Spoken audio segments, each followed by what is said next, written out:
I'm Pat Doris. Welcome to The Story. You know, it's no secret that Portland has a problem with gunfire, or shots fired as the police report calls it. The most recent happened yesterday afternoon at Northeast 47th and Sumner. Now, it should not be so easy to go back and find most recent shootings. I look forward to the day when we have to go back weeks to find an incident, but we're a long ways from that hope. Last year, there were 1,300 reports of shots fired in the city of Portland. 1,300! That's astronomically high. But it's also roughly the same number of shots fired in 2021. By comparison, pre-pandemic in 2019, there were 413. So yeah, we're in a bit of a crisis here. As an effort to fight back, the city of Portland is looking at buying new technology that will, we're told, help alert the cops faster. Detecting shots fired in Portland. That's our big story. Now, I kind of figured that everybody who lives in the city of Portland is able to detect when shots are fired nearby and call police. I've done that myself. Many others have said the bigger issue is whether the city has enough police to send quickly. But putting both those aside, this technology that can detect shots fired is getting a serious look by city leaders. The deadline for companies to submit proposals to the city was last night. Investigative reporter Evan Watson joins me. I know you've covered this issue in a number of different cities around the country. What do you know about Portland's efforts? Well, 4 companies have applied to contract with the city of Portland on this gunshot detection tech. One of those is ShotSpotter, and we've talked about ShotSpotter here before. Another company is EAGL Technology, who's been looking for its opportunity to get a chance to work with Portland for close to a year now. Eyes and ears. Okay. At a gun range in Canby, Oregon. You good for me to go? Yeah, go ahead, bud. EAGL Technology contractors test out their gunshot detection technology. All right, it worked. Alerted? Ridiculously fast. This sensor, shaped like a lamppost and placed down the range, identifies where and when a gun is fired. Right here is where we just had an active shooter situation on the map. EAGL is one of the companies vying for a contract with the city of Portland. In response to what the city calls an unprecedented rise in shootings, Portland wants tech to collect data and focus the city's efforts on the areas experiencing the most significant gun violence. But it's a bit of a surprise EAGL is being considered. Yeah. Apparently somebody in the mayor's office paid attention to our outreach. In September, Mayor Ted Wheeler greenlit a pilot program of ShotSpotter following the recommendation of a Portland police oversight group. ShotSpotter is a company that uses audio sensors to record sounds of suspected gunshots before sending alerts and locations to police. It's used by over 135 cities and is often praised by police leaders, although some studies have raised questions about its effectiveness and value, noting that most alerts don't result in evidence of a gun-related crime or arrests. So when the city of Portland backtracked from its ShotSpotter commitment to allow other companies to submit their ideas, Let the regular 9 rip. Couple. EAGL Technology Sales Director Chuck Freiberg viewed that as a win, even if city leaders wouldn't say why they made that call. And this is one of those things where we're the emerging technology competitor out in the marketplace that's making a lot of waves and being very disruptive in a positive way. EAGL and ShotSpotter have one clear difference. ShotSpotter measures sound. EAGL measures energy waveforms that are created when a bullet flies through the air. They're using the acoustics in that area, whereas we use time and space. So that energy dissipates as it goes along. We calculate, depending on how much energy is received at each of those sensors, is how we triangulate. Freiberg says energy technology has a big advantage over acoustic technology. You know that EAGL sensors aren't listening. One of the big drivers of sensor technology over microphone technology is privacy and the Fourth Amendment. ShotSpotter says its sensors don't record sounds that aren't gunshots. Both companies claim their technology filters out other loud noises. But to cover gun violence in Portland, EAGL Technology would need to scale up. Currently, its sensors are mostly used inside hospitals and schools, plus some suburbs outside of Chicago, Houston, and Oklahoma City. Freiberg says a Portland contract would be the largest contract the company has secured to date, but that doesn't worry him. Because we know that our current existing outdoor technology can protect the citizenry of Portland just the way it does a parking lot at a large corporation. There's no reason why we can't scale up from the current suburbs that we're doing now throughout the country into a major deployment like this. In its request for proposals, Portland is asking for transparency in the gunshot detection data, making it available to the public. Plus, the city would need to work with any company to decide where this technology should go. It's often too expensive to have a company cover an entire city, and targeting certain neighborhoods can create concerns of over-policing. I think that not putting unnecessary pressure on certain neighborhoods needs to be a key as well. These systems tend to go in places that are identifiable in different ways, which I think is horrible. Portland is reviewing the gunshot detection proposals and plans to announce finalists and public hearings within the next 2 weeks. All right, Evan, interesting stuff. I have questions about this EAGL company. Are we really going to pick them? They're so small. They haven't done anything this size. Why would we go with them? Well, so there's no guarantee that EAGL Technology is one of the finalists here either. You know, the city is going to choose from the 4 that applied, and EAGL could be one of those 2 that ends up with a public hearing phase. But there are also some bigger questions about gunshot detection tech in general, such as the transparency and the data aspect of it, where this goes, how much does it cover, and then that determines the cost, how much the city spends on it. And then the resources aspect you mentioned earlier, are there enough police officers to respond to all these calls? Are they getting enough out of it in order to it to be worth it? All of those need to be discussed in the coming weeks. And any idea how long until we get a final answer? In the initial timeline, they said there'd be about 2 weeks and then some public hearings for 2 weeks, and so about a month they decide, but we've already seen delays and extensions in this process, so we'll have to wait and see. All right, we'll stay tuned. Thank you, Evan Watson. Now to a follow-up of a KGW investigation that had many of you all kind of fired up. We're talking about the botched rollout of 2 new taxes aimed at helping the homeless and preschool kids. Thousands of people got letters from the city of Portland claiming they were late on paying these taxes, and now they had to pay the tax plus penalty and interest. Problem was, nobody told them to pay the tax in the first place. Well, today, government officials backtracked and announced they're going to wipe out the penalties and the interest on those unpaid bills.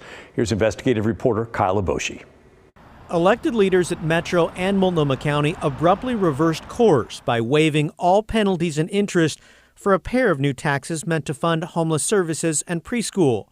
The decision comes after fierce public outcry highlighted in a KGW investigation. It just felt wrong. It just felt wrong, you know, and I just don't think that government should operate that way. Many people, like Cindy Turner, said they had no idea the taxes were overdue until they received an angry-sounding letter demanding payment along with penalties and interest.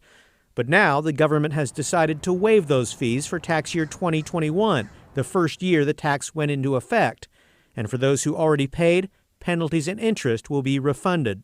Did you expect this? No, I honestly didn't, because government's big, you know, and I know when I talked to the city of Portland, they were very adamant that, you know, so sad, too bad, this is the way it was. And as a taxpayer, you should know what taxes you owe. So just the fact that it's kind of done this whole 360 is pretty surprising to me. I really didn't expect it to go this way.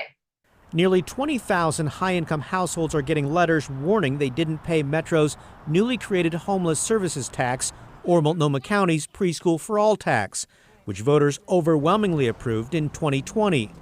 Both taxes target individuals who made more than $125,000 annually or couples who brought in more than $200,000 combined. Metro and Multnomah County said they tried to alert taxpayers by reaching out to employers, accountants, and tax preparation firms. But clearly, not everybody got the message. End of the day, what's the lesson learned here, if any? I think the lesson learned here is that we probably should have been more aggressive with the outreach to those individuals that missed the message.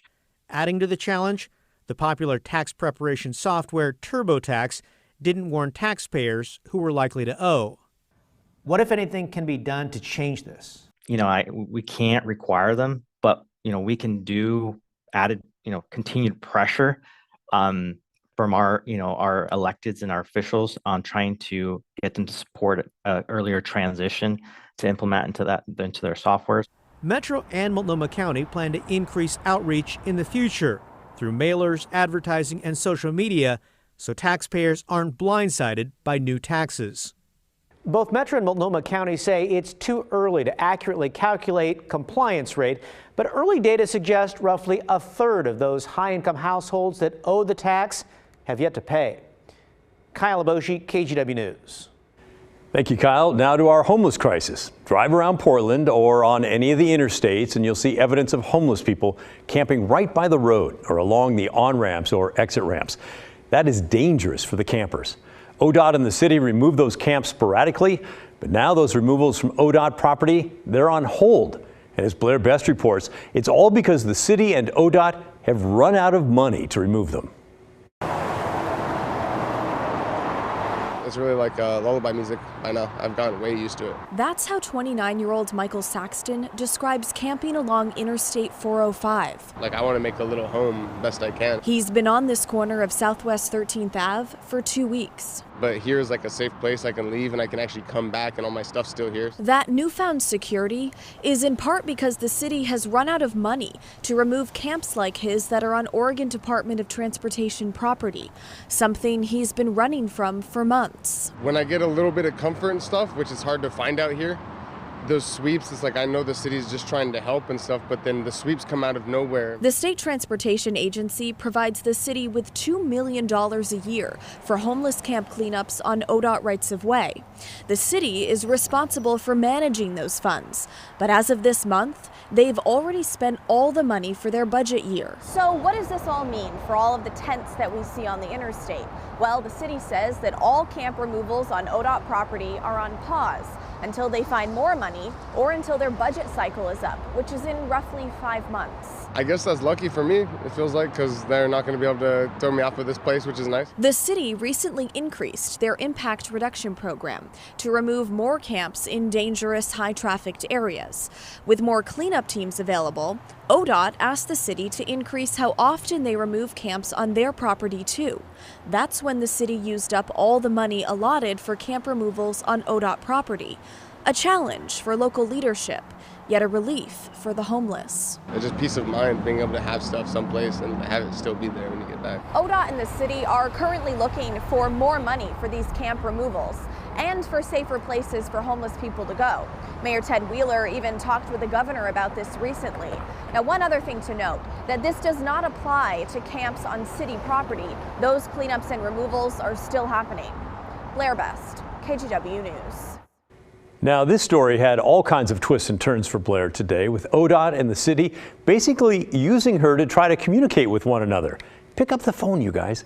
Blair often gives us behind-the-scenes look at how her stories come together, and today's journey was certainly a memorable one. All right, hey Pat, it's just after 10:30 this morning, and we found some camps along an on-ramp by Lombard Street and a Fred Meyer, so we're going to just walk in and check it out and see if anyone will talk with us.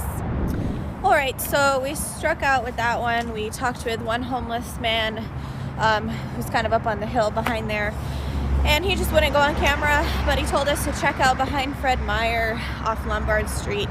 It says there's about 15 camps up there, so we're headed that way.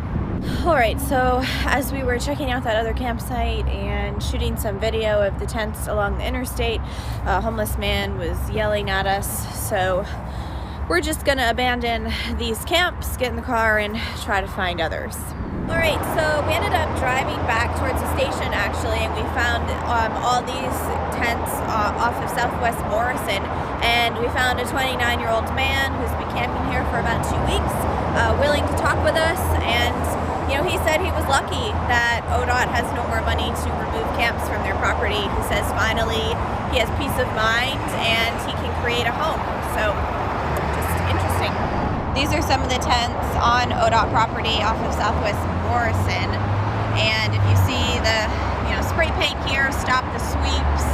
There's more of that spray painted up there actually on the sign that says this is ODOT property. So, sweeps is definitely a sore spot for the homeless, and I think they see this as good news. Okay, so we are back at the station for a little pit stop, and we're experiencing a classic example of he said, she said, and the city and ODOT aren't seemingly to be in communication with each other and on a clear understanding of what's happening with this agreement, different budget cycles, and just essentially, do they have enough money to remove camps along the interstate? The city says they don't have enough money and that camp removals along the interstate on ODOT property are on pause. I just talked with ODOT, and they're saying that they re-upped their agreement in the beginning of January and that there's going to continue being camp removals on their property. So it's kind of confusing. Neither really knows what the other one is talking about. I'm waiting on a call from ODOT to confirm this, and then the city wants me to give them a call back once I hear from ODOT to kind of hear what the other one is saying. So I feel like a mediator right now in between ODOT and the city, but we'll see how this turns out. All right, it is just after 2 o'clock and we are finally getting to the bottom of this. The city is confirming that there's only one agreement that they have with ODOT, and they have in fact exhausted all their funds for campsite removals within city limits on ODOT property. And currently, all those removals are on pause until they find more money or until their budget cycle is up, which is on June 30th. So we relayed that information to ODOT. They're seemingly on board with this. But yeah, we got caught in the middle here and we got to the bottom of it. So yay, go team. All right, thank you, Blair.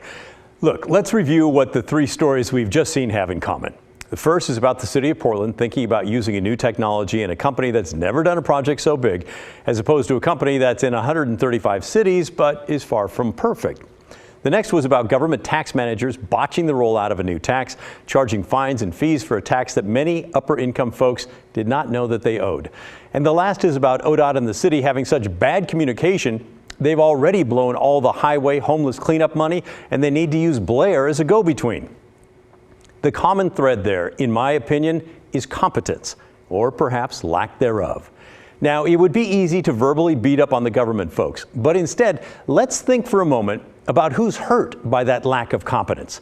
It might be the communities where gunfire is out of control, or neighbors who are terrified, or victims who are wounded. They're all at risk if this promised technology or the company running it fails. And that tax on the upper income folks, well, that money is for free preschool for families who cannot afford it in Multnomah County. Little children who deserve quality instruction and an introduction to the fun of lifelong learning. And that money needs to flow to those programs. The other tax also helps with homeless services.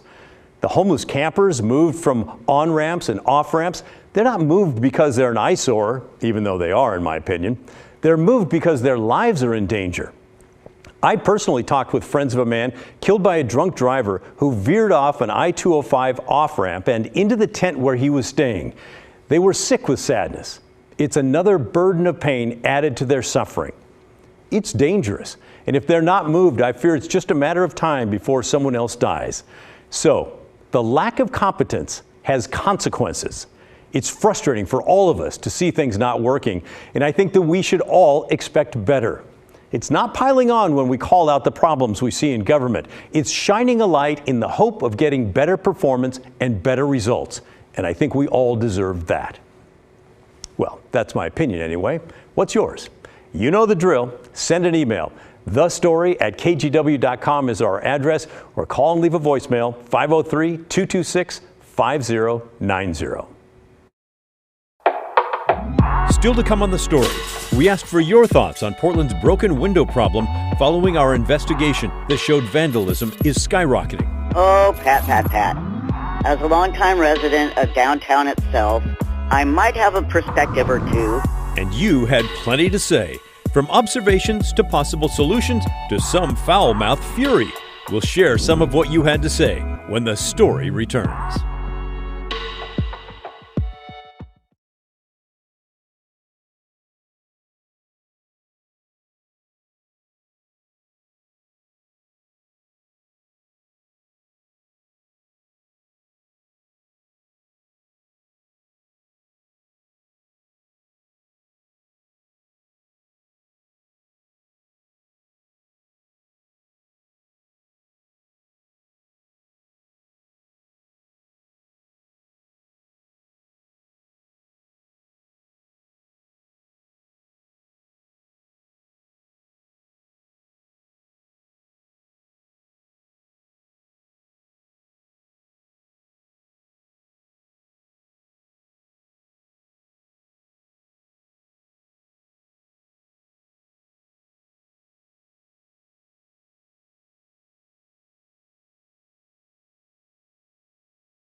Welcome back.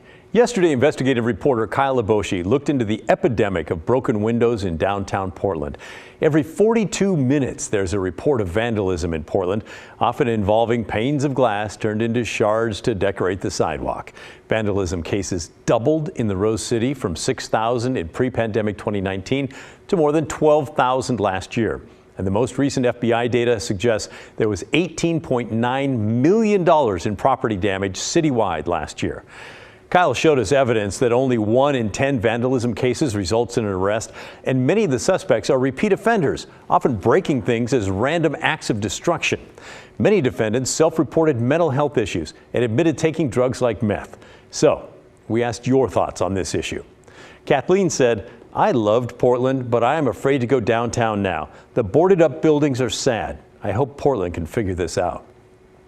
And how about this from Sandy? "I'm just so discouraged with what has happened to our city. I really feel that drug use and legalization is the real harm to our problems. It's just changed so much here. Used to be a beautiful, fun city, thinking about future options on where to live." A few of you even chimed in with your thoughts on a solution. My name is Peter, and I suggest instead of glass, using plexiglass to restore some of the smaller windows, if possible. They cannot break plexiglass. Thank you. Oh, Pat. As a longtime resident of downtown itself, I might have a perspective or two on the causes and solutions to at least some of what's ailing us down here. As for all the broken windows, either from the state, county, city, but wherever, whenever a window's broken, the fund pays to replace them, but with plexiglass or whatever that stuff is that is break-proof, as this will also serve to better earthquake-proof our downtown as we go along as well. All right, thanks for your input. An expert that Kyle Leboshi spoke to about this, a criminal justice professor at Washington State University, Vancouver, says Portland should focus on bringing people back downtown on nights and weekends. Basically, the theory is vandals won't break as many windows if more people are around to potentially witness what's happening. She said increased police presence and social services will help, but boiled it down to a, quote, "a complex problem that really requires a complex solution." And several of you did not like that. Marianne says, "Give me a break. It's not complex. It's obvious and simple. We need more police patrols to do the business of protecting and serving the community, and prosecutors to support them in their work." And Marcel chimed in, "A complex problem requiring a complex solution? Bull beep. No one ever broke a window from a jail cell." So, there you have it. There are some of your thoughts about this. And if you missed last night's show, you can watch it right now on the KGW YouTube channel. Still to come on the story. February 14th is Valentine's Day, of course, but it's also a big milestone here in the Beaver State. It's Oregon's birthday, or State Day, I guess you could say. On this day, way back in 1859, Oregon became the 33rd state in the Union. And there's new data from the U.S. Census Bureau that shows how the state has grown in recent years in what we like to call a gee whiz story. Stick around, learn something when the story returns.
Did you know today is Oregon's birthday? I guess if you've been watching us, you do. But I hope that you folks, even in Southwest Washington, are celebrating. I mean, come on.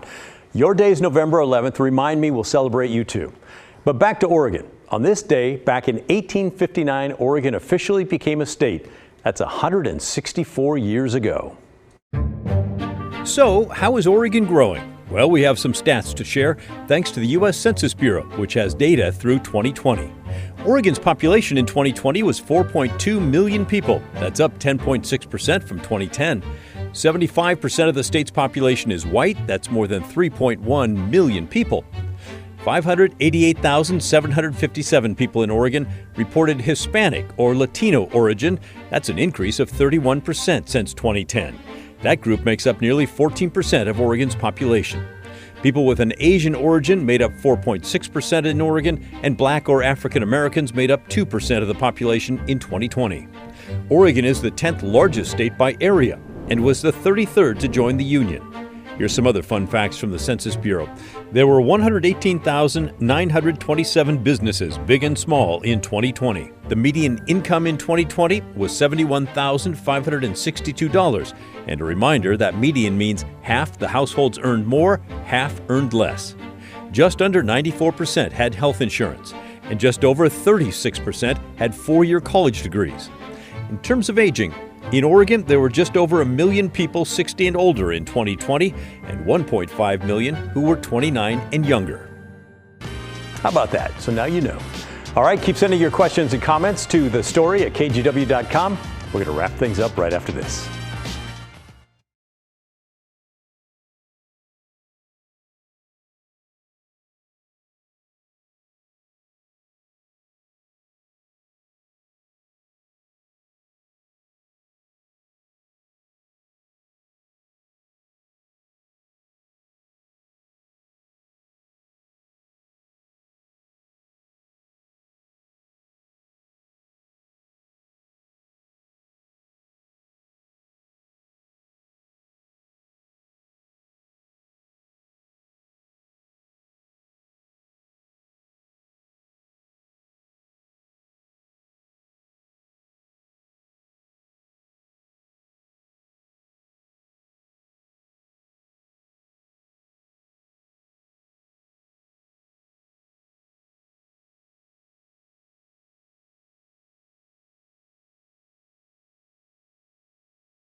Hey, before we go tonight, we wanted to feature this photo that a viewer sent us last night. Now, they didn't leave their name, but they said, quote, "He only watches you, Pat." So, I love it. The cat watching me on TV. The story's captivating audiences of every kind. Every weeknight at 6. Tell your friends, furry and otherwise. That's the end of our show. Thanks so much for watching. And remember, the story, our story, that never ends. We'll see you tomorrow.